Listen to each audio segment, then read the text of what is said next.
This channel does not promote any violent, harmful, or illegal activities. All content provided by this channel is meant for an educational purpose only.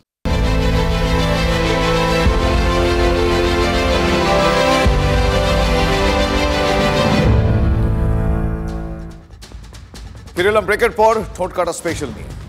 Ishwar Gupta লিখেছিলেন, এত ভঙ্গ বঙ্গদেশ তবু রঙ্গে ভরা। আর রাজনীতির রঙ্গে দেখুন, রোজ রোজ বিজেপি নেতারা যোগী রাজ্যের উদাহরণ টানেন, কখনো বুলডোজার মডেল, কখনো এনকাউন্টার। শনিবার সেই এনকাউন্টার হলো এই রাজ্যে, গোয়ালপুকুর কাণ্ডে এনকাউন্টারেই খেল খতম হলো সাজ্জাকের। ঠিক দিন তিনেক আগে দুই পুলিশকর্মীকে গুলি ছুড়ে পালিয়েছিল বিচারাধীন ওই বন্দী, আর তারপরে উত্তরবঙ্গে ছুটে গেলেন রাজ্য পুলিশের ডিজি। বললেন দুষ্কৃতীরা একটা গুলি ছুড়লে পাল্টা চারটে গুলি। তারপর আর কি, একেবারে অ্যাকশন মোডে সব পুলিশ। সবশেষে খেল খতম।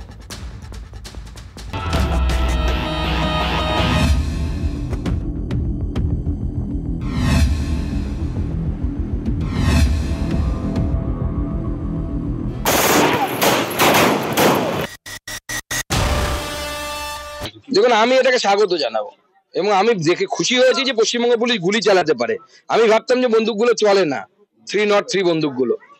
দেখুন, উত্তরপ্রদেশে যেটা পুলিশ করে, ক্রিমিনাল রাজ, ক্রাইম রাজকে খতম করার জন্য, তো এবার কমসে কম গুলি চালাতে পেরেছে। এবং সব থেকে বড় কথা, রাজীব বাবু তো উত্তরপ্রদেশের বাড়ি, রাজীব কুমারের, ডিজি সাহেবের, সেজন্য মনে হয় উনি যোগীজিকে দেখে একটু অনুপ্রাণিত হয়ে গেছে। কেউ ক্রিমিনাল আমাদের উপরে গুলি চালাবে, আমরা ওর থেকে 4 গুণ গুলি চালাবো। প্রদেশে এনকাউন্টার হয়েছে বলে ওখানে মাফিয়ারা খতম হয়ে গেছে। আজ এটা নিয়ে যারা সমালোচনা করতো তারা বাধ্য হয়ে রাস্তায় হাঁটছে। আগে থেকে প্ল্যান করে মানুষ মারবো, মানুষ মারতেই হবে, অমুক করতে হবে, এইভাবে পশ্চিমবঙ্গ পুলিশ কাজ করে না। পশ্চিমবঙ্গ পুলিশ আইনের মধ্যে দাঁড়িয়ে কাজ করে। যদি কোনো ক্রিমিনাল পুলিশ ফোর্সের উপরে গুলি চালাবে, যদি একটা গুলি চালাবে, আমরা চারটা গুলি চালাবো। আমরা এটা প্রতিবদ্ধ আছি অ্যান্ড উইল ডু ইট। সেজন্য মনে হয় উনি যোগীজিকে দেখে একটু অনুপ্রাণিত হয়ে গেছেন। আবার দিদিমণি কার না বলে দেয় সেটা দেখতে হবে। তাহলে বাংলায় ইউপি মডেল স্বাগত, মানে এনকাউন্টার মডেল না, শেষ হইয়াও হইল না শেষ, বরং আবারও শুরু হলো শেষ থেকে। ওই যে রাজনীতির বাংলা মডেল। শনিবারই তো এনকাউন্টারের আর এক ব্যাখ্যা দিলেন বিরোধী দলনেতা, শুনুন। যাকে 5 দিন রিমান্ডে রাখলে জানা যেত যে এই আগ্নেয়াস্ত্রটা তৃণমূলের কে সাপ্লাই করলো, সেই জন্য উইটনেস কাম অ্যাকিউজড, যাতে এইখানেই ম্যাটারটা ক্লোজ হয়ে যায়, তাই এই খুনটা করা হয়েছে। এটা তো এনকাউন্টার নয়, খুন।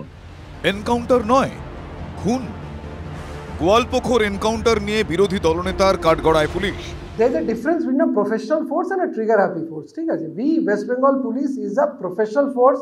কখন করতে হবে, কিভাবে করতে হবে, সেটা আইনত লেট ডাউন আছে। কোন পরিস্থিতিতে এনকাউন্টার, তার ব্যাখ্যা দিয়েছেন এডিজি আইন শৃঙ্খলা। কিন্তু ঘুরে ফিরে প্রশ্ন একটাই, বিচারাধীন বন্দী সাজ্জাক কোর্টে আগ্নেয়াস্ত্র পেল কিভাবে? हम लोगों को जो प्रिलिमिनरी इंक्वायरी में पता चला है कि जब वो कोर्ट लॉकअप में उसका था, उस दौरान उसके पास वो फायरआर्म पहुंचाया गया। আব্দুল নামে দাগি অপরাধী সেদিন কোর্ট লকআপে সাজ্জাককে অস্ত্র সাপ্লাই দিল, পুলিশ জানতে পারল না। নজরদারিতে ব্যর্থ পুলিশ, আইজি উত্তরবঙ্গ নিজেই তো মেনে নিলেন। প্রশ্ন তো সেখানেই, পুলিশেরই কেউ পৌঁছে দিয়েছে।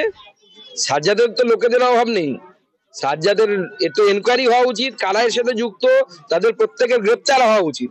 যে পুলিশ কাস্টাডিতে থাকা অবস্থায় কি করে তার কাছে বন্দুক পৌঁছলো এবং সেই বন্দুক দিয়ে পুলিশের উপর গুলি চালানো হলো, দুজন পুলিশের অবস্থা এই অবস্থা হলো, তার জন্য দায়ীটা কে? দেখুন, এগুলো দায়িত্বজ্ঞানহীন, অপরিণত ছেলে মানুষই কথাবার্তা। পুলিশ কি করতে পারে সেটা গতকালও দেখিয়ে দিয়েছে। যে আসামি পুলিশকে গুলি করে জখম করে পালিয়েছিল, সেই যখন বাংলাদেশে পালাতে যায় তখন কিন্তু পুলিশই গুলি করে তাকে মেরেছে। আপনারা তাকে এনকাউন্টার করলেন, মেরে ফেললেন, কিন্তু এই যে এত বড় একটা ব্রিচ অফ সিকিউরিটি হলো, কোর্টকে আমরা সেফেস্ট জোন বলে মনে করি, সেই জায়গায় যদি অস্ত্র পৌঁছে যায়, তাহলে কোর্ট থেকে যাওয়ার পথে এই অবস্থা হয়, তাহলে তো আগামী দিনে পশ্চিমবঙ্গের পুলিশের উপর কারো বিশ্বাস থাকবে না। এবং পুলিশ এনকাউন্টার করেছে, আমি বলবো ভালো কাজ করেছে। পশ্চিমবঙ্গ পুলিশ আইনের মধ্যে দাঁড়িয়ে কাজ করে, যখন বাধ্য হয়ে গুলি চালানোর দরকার পুলিশ চালিয়েছে।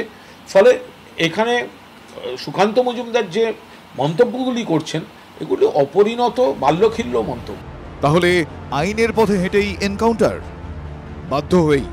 যোগী সরকারকে ফলো করছে এনকাউন্টার তত্ত্বে, এনকাউন্টার করার ঘটনার পর ওটা পুলিশই বলতে পারবে, এটা এনকাউন্টার নয়, খুন। এবং এই ব্যাপারে সিদ্দিকুল্লাহ আর ফিরহাদ হাকিমের কাছ থেকে জানুন। রাজনীতির সরগরম, ওদিকে পুলিশ আবার কথা কম কাজ বেশি। পুলিশের জালে সাজ্জাকের এক সহযোগী, তার নাম শেখ হজরত। শুধু আব্দুলই নয়, সাজ্জাককে পালাতে সাহায্য করেছিল হজরতও। হজরত ধরা পড়লেও এখন অধরা আরও এক অভিযুক্ত, যার নাম আব্দুল। ফলে মোদ্দা কথা হলো অ্যাকশন মোডে পুলিশ। তাহলে পাসমার্ক যাকে বলে পুলিশ পেল, সে গোয়ালপুকুর হোক বা মালদার কথাও যদি ধরি, কারণ মালদায় দুলাল সরকার খুনের ঘটনায় এবার বিহারের পূর্ণিয়া থেকে গ্রেফতার করা হয়েছে সব শুটার মোহাম্মদ আশরাফকে। কালই মালদা সফরে মুখ্যমন্ত্রী, তার আগে দুলাল সরকার খুনে জালে আরও এক। সব মিলিয়ে গ্রেফতার এখনো পর্যন্ত 8 জন। মালদার তৃণমূল নেতা দুলাল সরকার খুন, তারপরই মুখ্যমন্ত্রীর মুখে অপদার্থ এসপি। মার্ডার হয়ে গেল এসপির অপদার্থতার জন্য, তার সিকিউরিটিও আগে তুলে নেওয়া হয়েছিল, আমি পার্সোনালি চিন্তাম। সোমবারই মালদায় যাচ্ছেন মুখ্যমন্ত্রী, তার আগে শুক্রবার গেলেন রাজ্য পুলিশের ডিজি। নিহত তৃণমূল কংগ্রেস নেতার স্ত্রীর সঙ্গেও কথা বলেন রাজীব কুমার। সেদিন চৈতালি সরকার কিছু বলতে চাননি, তবে বললেন রাজ্য পুলিশের ডিজি। পুলিশ কেসটা ভালোভাবে দেখছে, কেস হয়েছে, ওরা তদন্ত করছে ঠিকভাবে, ওরা প্রোগ্রেস করছে, বাকি যে কেসের ডিটেলস আছে এসপি সাহেব বলবেন আপনাদের। আর তারপরে বিহারের পূর্ণিয়া থেকে গ্রেফতার sharp shooter Mohammad Ashraf. Police সূত্রে খবর, রাস্তায় মোটরবাইকে অপেক্ষা করছিল আশরাফ। 2 হামলাকারী ব্যর্থ হলে গুলি চালানোর কথা ছিল এই আশরাফের। নিশ্চয়ই যাদেরকে ধরেছে তাদের কাছ থেকে জেনে সেইভাবেই তদন্ত হচ্ছে, এবার সেটা তাদের কাজ। আমি তদন্তের বিষয়ে তো বিশেষ একটা বলতে পারবো না, কিন্তু আমি নিশ্চয়ই আমার দলনেত্রী উনি আসবেন, ওনার কাছে আমার যা বক্তব্য, আমার যা মনে হওয়া, আমার যা মানে তাকে বলার কথা, নিশ্চয়ই আমি সেটা বলবো। তাহলে দুলাল সরকার খুনের তদন্তেও দারুণ মার্কস পেয়ে গেল পুলিশ। এখনো অধরা 2 অভিযুক্ত, কৃষ্ণ রজক ওরফে রোহন এবং বাবলু যাদব। খোঁজ দিতে পারলেই 2 লক্ষ টাকা পুরস্কারের কথা ঘোষণা করেছে ইতিমধ্যেই পুলিশ। মুখ্যমন্ত্রীর মালদা সফরের আগেই পূর্ণিয়া থেকে শার্প শুটারকে গ্রেফতার করা হলো, ফলে আরও জোরালো বিহার যোগ, তাই নয় কি? সরকার খুনে বিহার যোগ, মোহাম্মদ আশরাফ নামে আরো একজন বিহার থেকে গ্রেফতার। বিহার যোগ নয়, তৃণমূল যোগ। নরেন তেওয়ারিকে মালদার ঘটনাটা অত্যন্ত বাজে ঘটনা, উদ্বেগের ঘটনা। মাননীয় মুখ্যমন্ত্রী কড়া বার্তা দিয়েছিলেন পুলিশকে। পুলিশ প্রশাসন কাজ করছেন, একের পর এক অ্যারেস্ট হয়েছে। এটার সঙ্গে রাজনীতিকে কোনোভাবে জড়িয়ে রাজনৈতিক মন্তব্য করতে চাই না। দেখুন, বিহারের সাব শুটার তো নিজে নিজে এখানে সবুজ সাথী সাইকেল নিতে বা স্বাস্থ্যসাথীর কার্ডের হেল্প নিতে তো আসেনি, তাকে কেউ মাল করে দিয়েছিল তবে সে এসেছিল। তো সেই সাব শুটারটাকে ভাড়া করেছিল কে? খোঁজিন না, তৃণমূল কংগ্রেসেরই কোনো নেতা ভাড়া করেছিল। খুন হয়েছে সেটা একটা ক্রাইম, ফলে যারাই খুন করে থাকুক দল মত নির্বিশেষে পুলিশ তাদের ধরছে এবং ধরবে। পুলিশ প্রশাসন তার কাজ করছে। আপনি খুনিদের বলছেন কেন? খুনিদের যিনি আনলো, 50 লক্ষ টাকা সুপারি দিল, 10 লাখ টাকা পেমেন্ট হলো, তাদের কথা বলুন। মমতা ব্যানার্জি ওই জন্য ড্যামেজ রিপেয়ারিং করতে যাচ্ছে মালদা মুর্শিদাবাদ। কি বুঝলেন তাহলে? পুলিশ চাইলে সবই পারে, পারলো তো বটেই। ডোমকলেও ফুল মার্কস। এই ডোমকলেই আপনাদের নিশ্চয় মনে আছে বুধবার রাতে আক্রান্ত হয় পুলিশ। সেদিন সাব ইন্সপেক্টরের হাতে ধারালো অস্ত্রের কোপ মেরেই অভিযুক্তকে ছিনতাই দুষ্কৃতীদের। পরে 3 জন গ্রেফতার হয়েছিল। এবার গ্রেফতার বন্দি ছিনতাইয়ে ধৃত মূল অভিযুক্ত। ধৃতদের মধ্যে আবার প্রাক্তন তৃণমূল পঞ্চায়েত প্রধান রয়েছেন। তাহলে প্রশ্ন, পুলিশের জালে শাসক দলের নেতাও? আর কি প্রশ্ন করতেই যেন ফিরহাদ হাকিম, তিনি লুফে নিলেন। দেখুন কি বলছেন Firhad Hakim. Law will take its own course. Police পুলিশের কাজ করবে, আইন আইনের কাজ করবে। এখানে কোনো দল নয়, কোনো জাত নয়, ধর্ম নয়, কিছু নয়। দেখুন, পুলিশের ওপর যদি কেউ অ্যাটাক করে থাকেন এটাই হচ্ছে তৃণমূল কংগ্রেস, এটাই হচ্ছে মমতা বন্দ্যোপাধ্যায়ের সরকার। পুলিশের উপর অ্যাটাক করেছে, সুতরাং যেই অ্যাটাক করে থাকুক, যে দলেরই হোক, যদি তৃণমূল কংগ্রেসেরও হয় তাহলে নিশ্চিতভাবে পুলিশ তাকে গ্রেফতার করবে। একেবারে চালিয়ে খেললেন কুণাল বাবুরা। ওদিকে আবার এ চলে ডালে ডালে তো ও চলে পাতায় পাতায়, কি বলি, মানে চালাকির উপর চালাকি, না উপর চালাকি বলছি না, চালাকির উপর চালাকি। বাগুইআটির কাউন্সিলরের কথা বলছি, প্রমোটার পিটিয়ে যিনি চম্পট, একদিন দুদিন নয়, গুনে গুনে 34 দিন পার হয়ে গিয়েছে চম্পট, তার টিকিটা খুঁজে পাওয়া যাচ্ছে না। বিধাননগরের অভিযুক্ত কাউন্সিলর সমরেশ চক্রবর্তী কোথায় কেউ জানেন না এখনো। 4 দিন অতিক্রম হলো, মূল অভিযুক্ত তোলাবাজ councillor Samaresh Chakraborty, Bidhannagar municipal corporation 9 নম্বর ওয়ার্ড, এখনো পর্যন্ত ধরা পড়ল না। এদিকে বড় বড় আসামি ধরা পড়ে যাচ্ছে, কিন্তু এদিকে সমরেশের নেতৃত্বে যে রিভলভারের বার দিয়ে মাথায় মেরে মাথা ফাটিয়ে দিল, তোলা চাইলো, টাকাও দিলাম, অথচ সে এখনো পর্যন্ত ধরা পড়ল না। ওদিকে গোয়ালপুকুর মালদার দমকলের ঘটনায় গ্রেফতার, রাজ্য পুলিশের পিঠ চাপড়ে দিচ্ছেন কুণাল ঘোষরা। আর এই বিধাননগরের কাউন্সিলরের এর বেলায় ডাহা ফেল, মিলছে না, দুটো ব্যালেন্স করতে হবে। কাউন্সিলর বানিয়েছে কিসের জন্য? 75-25-এর হিসাবটা ঠিক রাখার জন্য, এলাকায় দখলদারির জন্য, সমস্ত প্রমোটারের উপর নজরদারির জন্য এবং প্রমোটারের উপরে তার কর্তৃত্ব প্রতিষ্ঠার জন্য। তার মানে তো বোঝাই যাচ্ছে পুলিশ চেষ্টা করছে, একাধিক জায়গায় ফেরারকে পুলিশ ধরেছে, হয়তো কোনো একটা জায়গায় ধরতে একটু দেরি হচ্ছে, তার মানে এই নয় যে পুলিশ চেষ্টা করছে না। ও তো ধরবে না, পয়সা দেয়া আছে, পুলিশ মাঝে মাঝে ভাগ নিত, কোথা থেকে ধরবে? যে টাকাটা ও তুলতো তার ভাগের মাল তো যেত পুলিশের কাছে, পুলিশের ক্ষমতা আছে নাকি? পুলিশ নিশ্চিতভাবে ধরার চেষ্টা করছে, এখন সেটা আমরা সকলেই সেটা নজর রাখছেন, অপেক্ষা করছেন। পার্টির যে কর্মসূচি সেটা পালন করতে গিয়েই তাকে প্রমোটারকে মারতে হয়েছে, এবার তাকে পুলিশ ধরবে কেন? পুলিশ আর পার্টি আলাদা নাকি? এখানে সব মিলেমিশে এক। এবার আসি হাসপাতালের কথায়। হাসপাতাল কি দিনের পর দিন সরকারের দুঃস্বপ্ন হয়ে উঠছে? কেন বলছি কথা? তার কারণ আরজি করে তিলোত্তমা ধর্ষণ খুনের ঘটনায় রাজ্যের মানুষের গর্জন গোটা দুনিয়া শুনেছিল। অভিযুক্ত সঞ্জয় রায়কে দোষী সাব্যস্ত করে দিয়েছে আদালত, আগামীকাল তার সাজা ঘোষণা। এরই মধ্যে বিড়ম্বনায় ফেলে দিল মেদিনীপুর মেডিকেলের ঘটনা। সন্তানকে জন্ম দেওয়ার পর এক তরুণীর মৃত্যু, মামনি রুই দাস, আরও 4 জন আশঙ্কাজনক অবস্থায়। নিষিদ্ধ স্যালাইনেই এই বিপর্যয় বলে দাবি উঠলেও মুখ্যমন্ত্রী তাতে জল ঢেলে সাজা দিয়েছেন 12 জন ডাক্তারকে, সাসপেন্ড করে দিয়েছেন। সেদিন ওখানে দায়িত্বে ছিলেন মেদিনীপুরে, তারা কিন্তু তাদের দায়িত্ব যদি সঠিকভাবে পালন করতেন তাহলে কিন্তু এই মাকে বাঁচানো যেত। এই নেগলিজেন্স যারা করেছে, ডিউটি থাকা সত্ত্বেও ডিউটি পালন করেননি যারা, যারা ট্রেনি তাদের হাতে সিজারিয়ান ছেড়ে দিয়েছেন যারা। একজন তো শোনা গেছে তিনি ওখান থেকে বসে আরো 3টে অপারেশন নাকি করেছে। মুখ্যমন্ত্রীর মুদ্রা বক্তব্য, ডাক্তাররা ঠিকমতো দায়িত্ব পালন করেননি, সিনিয়র ডাক্তাররা ছিলেন না। সাসপেনশনের সিদ্ধান্ত প্রত্যাহারের দাবিতে মেদিনীপুর মেডিকেল কলেজের অধ্যক্ষের ঘরের সামনে অবস্থানে বসেছেন জুনিয়র ডাক্তাররা।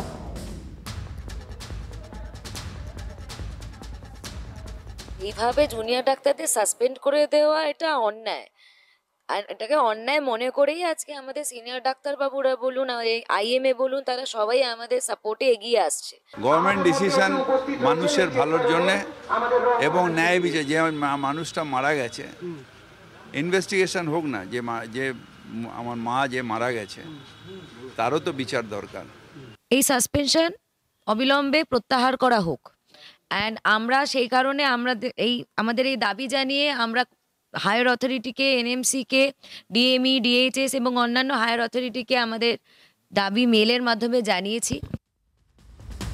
সেই মেলে কার্যত মুখ্যমন্ত্রীর দাবিকেই চ্যালেঞ্জ করা হয়েছে। স্বাস্থ্য শিক্ষা অধিকর্তাকে চিঠি দিয়েছেন 7 জুনিয়র ডাক্তার।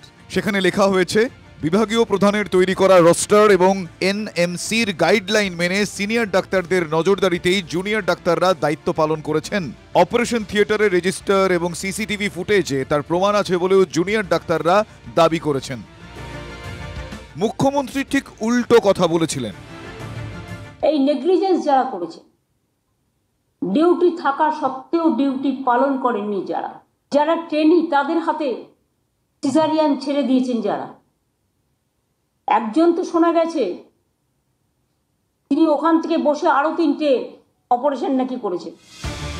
ওই চিঠির নিচে স্ট্যাম্প দিয়ে সই করে স্বাস্থ্য শিক্ষা অধিকর্তার কাছে পাঠিয়েছেন মেদিনীপুর মেডিকেলের অধ্যক্ষ। আমরাও একটা চিঠি দিয়েছি, আর এরা তো ট্রেনিং স্টুডেন্ট, সেই হিসেবে একটা চিঠি আমরা ডিএমইর কাছে পাঠিয়েছি, তা ওরা ডিউটিতে ছিল। একদিকে যখন মেডিকেল কলেজের প্রিন্সিপাল তিনি পরিষ্কার জানিয়ে দিয়েছেন তার চিঠিতে যে আরএমওর সুপারভিশনে এই জুনিয়র ডাক্তাররা তারা তাদের ডিউটি পালন করেছেন, কিন্তু তা সত্ত্বেও তাদের উপরে এই সাসপেনশনের খাড়া নামলো কেন, এই প্রশ্ন কিন্তু তুলছেন জুনিয়র ডাক্তাররাই। আমরা কাজ করি সিনিয়র ডাক্তারদের অধীনে এবং মেডিকেল সায়েন্সে ভিগিরিয়াস লায়াবিলিটি বলে একটা কথা রয়েছে, যেখানে বলা হয়েছে সমস্ত পিজিটি অর্থাৎ শিক্ষানবিশরা সিনিয়র ডাক্তারদের অধীনে কাজ করবে। আমরা সেই কাজটুকুই করেছি, তাই আমরা প্রিন্সিপালকে ম্যাডামের কাছে এসেছিলাম। প্রিন্সিপাল ম্যাডাম আমাদের সপক্ষে লেটার লিখে ফরওয়ার্ড করেছেন ডিএমইকে। মেদিনীপুর মেডিকেলের অধ্যক্ষ কি জুনিয়র ডাক্তারদের দাবিকে শিলমোহর দিয়ে দিলেন? তাহলে কি মুখ্যমন্ত্রীর দাবি ভুল? আমাদের মেল প্রিন্সিপাল ম্যাডাম ফরওয়ার্ড করেছেন, অ্যান্ড আমরা সেই মেলের উত্তরের অপেক্ষায় এখানে রয়েছি। যতক্ষণ অবধি না আমরা সেই মেলের উত্তর পাচ্ছি আর আমাদের এই সাসপেনশন প্রত্যাহার করা হচ্ছে বা প্রত্যাহার করার আশ্বাস দেওয়া হচ্ছে, ততক্ষণ অবধি আমরা এখানেই থাকবো। বড়সড় দাবি, মুখ্যমন্ত্রীর দাবিকে সরাসরি চ্যালেঞ্জ করে বসেছেন মেদিনীপুর মেডিকেলের জুনিয়র ডাক্তাররা, আর তাতে শিলমোহর দিয়ে দিয়েছেন অধ্যক্ষ। 12 জন ডাক্তারকে সাসপেন্ড করার দিনে মুখ্যমন্ত্রী ক্লিন চিট দিয়েছিলেন আরএল স্যালাইনকে। কথা আপনারা বলছেন, অনেক স্টেটে এখনো চলছে, খোঁজ নিন, তারা কিন্তু এটা ব্যবহার করছে। এর মধ্যে অন্য কোনো কাহিনী থাকতে পারে, আমি এর মধ্যে যাব না, আমরা বন্ধ করে দিয়েছি। প্রশ্ন উঠছে, প্রশ্ন ওঠাটাই স্বাভাবিক। স্যালাইন যদি ঠিকই থাকে তাহলে বন্ধ করে দেওয়ার কথা বললেন কেন মুখ্যমন্ত্রী? কেন 10ই ডিসেম্বর স্যালাইন তৈরি বন্ধের নির্দেশ দেওয়া হলো? এ প্রশ্নগুলো উঠছে। মুখ্যমন্ত্রী স্যালাইন বন্ধের কথা বললেন 16ই ডিসেম্বর, অথচ আজও দেখা গেল নদিয়ার পলাশীপাড়া প্রীতিময়ী গ্রামীণ হাসপাতালে দিব্য সেই স্যালাইন ব্যবহৃত হচ্ছে। দেখুন সেই ছবি। আমাদের প্রতিনিধিরা গিয়ে প্রশ্ন তুলতে তড়িঘড়ি সেই স্যালাইন খুলে ফেলা হলো।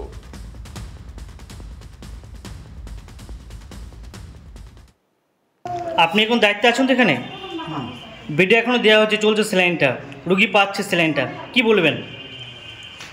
যাই হোক, কেউ দিয়েছে, আমি এটা ক্যান্সেল করে, আমার ক্যান্সেল করা গেছে, আমি দেইনি। কে দিয়েছে দেখুন, আমার কে দিয়েছে? ডিরেকশনটা দেখুন, আমার ডিরেকশনেই রয়েছে। মানে ওটা তাহলে ওটা দিল কে? ওটা দিল কে? মানে আমি দেইনি। তাহলে কি নার্সের কিভাবে দিল? আপনি লিখেননি তা সত্ত্বেও?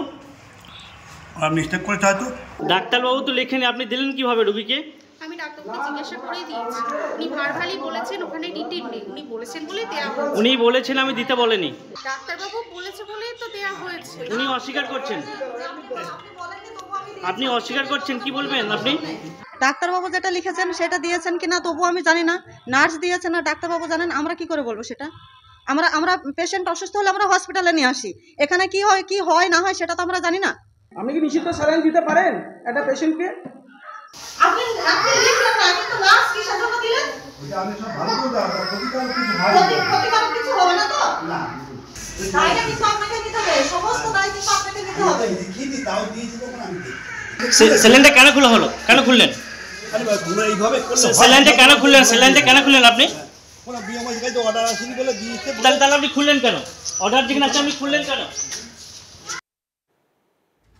ধরা দিয়েও দেয় না ধরা, ল্যাজে খেলাচ্ছে বাঘ। পুরুলিয়ার জঙ্গলে সাক্ষাৎ রয়্যাল বেঙ্গল টাইগার। বন দপ্তরের ট্র্যাপ ক্যামেরায় গতকালই ধরা পড়ে। দেখুন সেই ছবি। কিন্তু ওই পর্যন্তই।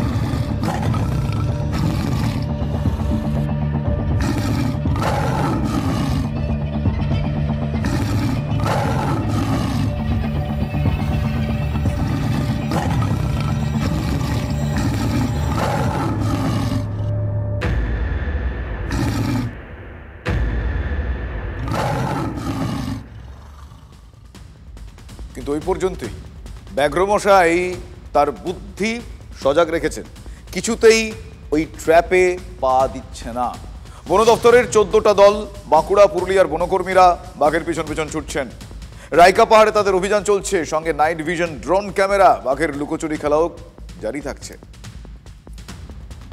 এদেরকে একবার অর্ডার দিয়ে দিলে এরা একটা বাঘকে ওরা যে কোনোভাবে শেষ করে দিতে পারে, কিন্তু আমিও ওনাদেরকে রিকোয়েস্ট করছি আপনারা ওইটা করবেন না। ক্ষোভটা একটাই কারণ, তাদের বন জঙ্গল থেকে পাতা সংগ্রহ করে এরা জীবিকা নির্বাহ করে, দু একটা কাঠও নিয়ে এসে এরা একটু বিক্রি করে জীবিকা নির্বাহ করে।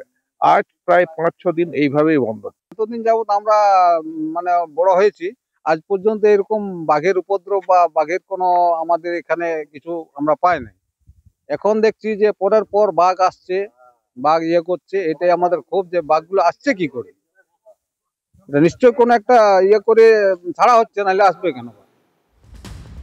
শুনলেন, বাঘ আসবে কি করে? নিশ্চয়ই বাঘ ছাড়া হচ্ছে। বাংলায় বাঘ যে ছাড়া হচ্ছে সে তো মুখ্যমন্ত্রীও বলেছিলেন। অনেক কাণ্ডের পর জিনাত ধরা পড়লো যখন, তারপর বাঘ 5টা জঙ্গল পেরোলো, 5টা জেলা, 5 দিন আতঙ্কে ছিল, স্কুলও বন্ধ ছিল।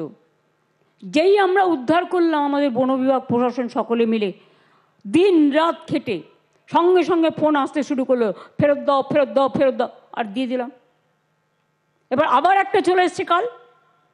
তো তোমরা তো টেক কেয়ার করবে তোমাদের ফরেস্টে, পাঠালে চিরকালের জন্য পাঠাক আমরা রেখে দিচ্ছি। তোমাদের জায়গা না থাকলে আমাদের টাইগার রিসর্ট সেন্টার আছে, রেস্কিউ সেন্টার আছে, আমাদের ডিপ ফরেস্ট আছে, আমরা রেখে দিচ্ছি। তোমাদের নিজেদের রাখবার জায়গা নেই, তোমরা বাঘটাকে নিয়ে গিয়ে জলের মধ্যে ছেড়ে দিলে। তো জল ফেরোতে কতক্ষণ? আবার একটা চলে এসছে। মুখ্যমন্ত্রী অনেকবারই এই ফাউল টক করেন। আমি মুখ্যমন্ত্রীকে বলবো, রেসপন্সিবল চেয়ার, 3 বারের মুখ্যমন্ত্রী, আপনি কান দিয়ে দরকার দেখবেন, আপনি চোখ দিয়ে দেখুন, এবং আপনার কাছ থেকে মানুষ এই ধরনের কথা আশা করে না। আমরা আপনার বিরোধী, কিন্তু আফটার অল আমরা পশ্চিমবঙ্গের নাগরিক। পশ্চিমবঙ্গের মুখ্যমন্ত্রীকে নিয়ে যদি উড়িষ্যার লোক খিল্লি করে যে আমরা বাঘ ছেড়ে দিচ্ছি, এটা আমাদের পশ্চিমবঙ্গবাসী হিসেবে গায়ে লাগে। সেই জিনাত কত কাণ্ডের পর শেষে ঘুম পাড়ানি গুলিতে কাবু হয় সে। কোনো লোভের ফাঁদে তাকে জালে জড়ানো যায়নি। জিনাতকে ধরতে বন দপ্তরকে হিমশিম খেতে হয়েছিল।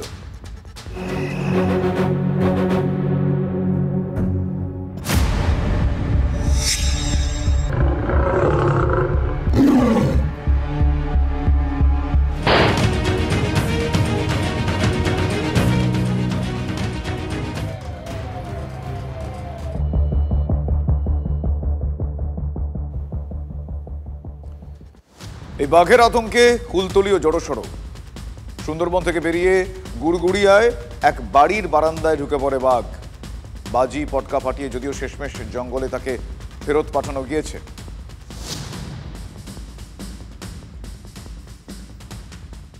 আমরা তো আতঙ্কে মানে সারাত আমার ঘুম নেই, সারাত ঘুম নেই। যদি আমার একটা ছেলে এইভাবে যদি হতো কি করতাম? ঘরের মধ্যে যে ঘরের মধ্যে দুর্ঘটনা ঘটতেই পারে। হ্যাঁ ঘটতো। ও এসে ওখানে থাকারে চলে, কিন্তু আওয়াজটা হওয়ার সঙ্গে সঙ্গে ও মানে রানিংয়ে বের হয়ে গেছে, না তো ওখানে থাকতো। পেশাব করতো, সন্ধ্যাবেলাতে শুয়েছি 8:30টার সময়, মানে বের হতে হতো। বের হলে যে কি আতঙ্ক কি হতো। তাহলে বুঝতেই পারলেন, জায়গা আলাদা হয়ে যেতে পারে, কিন্তু সেখানকার মানুষজন যারা জঙ্গলে গিয়ে এদিক ওদিক কিছু জিনিসপত্র নিয়ে এসে সেগুলো বিক্রি করে জীবিকা নির্বাহ করেন, বুঝতেই পারছেন কত সামান্যে তাদের জীবিকা নির্বাহ করতে হয়। তারা যদি সেখানে যেতে ভয় পান, এই বাঘের আতঙ্ক থাকে, তাহলে সেক্ষেত্রে তাদের রুটি রুজির টান পড়ে, অনেকটাই টান পড়ে। মুখ্যমন্ত্রী এই বাঘের গায়েও রাজনীতির ছাপ মেরে দিয়েছেন। তবে লোকজন এই ঘন ঘন বাঘবন্দিতে আবার অন্য খেলা দেখছেন। হ্যাঁ, কোট আনকোট অন্য খেলাই তারা দেখছেন। বারে বারে আসবে, তার পেছনে সরকারি টাকা তজরুব হচ্ছে, কোটি কোটি টাকা খরচ দেখানো হচ্ছে, ভাউচার দেখানো হচ্ছে। হ্যাঁ, যদি এই খেলায় যদি মনে করে যে বন দপ্তর বা সরকারি দপ্তররা তারা এই খেলায় মেতে থাকবে, তাহলে আমাদের আর কিছু বলার নেই। পাসপোর্ট জালিয়াতি কাণ্ডে এবার বারাসত থেকে এক বিজেপি নেতাকে গ্রেফতার করা হয়েছে। ধৃত ইন্দ্রজিৎ দে গত পুরভোটে বারাসতের প্রার্থী হয়েছিলেন। জ্যোতির্ময় দে নামে এক বাংলাদেশি অনুপ্রবেশকারীকে গ্রেফতারের সূত্রেই ইন্দ্রজিৎ দেকে গ্রেফতার করা হয়। ধৃতের 3 দিনের পুলিশি হেফাজতের নির্দেশ দিয়েছে আদালত। আজ এ পর্যন্তই।